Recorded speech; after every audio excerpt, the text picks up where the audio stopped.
এর দিন আমি শিখিয়েছি 1/5 পর্যন্ত ভগ্নাংশকে কিভাবে শতকরাতে পরিণত করা যায়।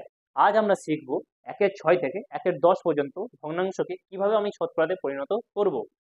চলো কাজ শুরু করা যাক। 1/6 একে যদি আমি শতকরাতে পরিণত করতে চাই, কি করতে হবে? আমাকে 100 দিয়ে গুণ করতে হবে। আমি একে 100 দিয়ে গুণ করলাম। এরপর একে যদি কাটাকুটি করতে হয় তখন কত হবে? একে আমি 2 দিয়ে কাটবো।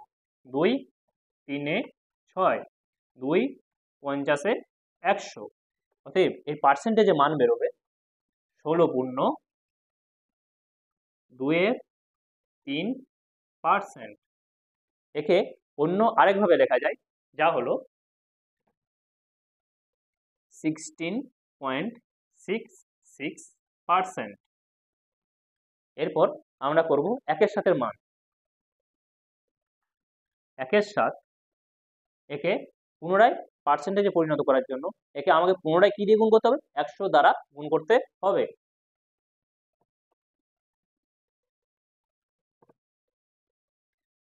অতএব 1-এর সাথকে পার্সেন্টেজে পরিণত করলে এই পার্সেন্টেজের মান হবে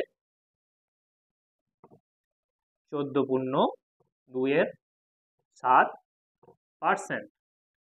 একে অন্যভাবে আরেকটা ভাবে লেখা যায়, যা হলো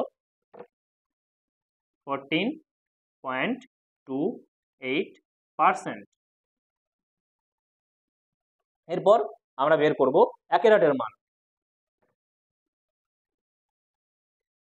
অতএব 1-এর আটকে পুনরায় আমি শতকরাতে নির্ণয় করতে গেলে একে পুনরায় কত দিয়ে গুণ করতে হবে? আমাকে 100 দিয়ে।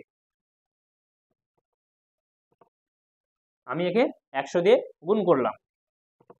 এর মান বেরোবে 12.5%।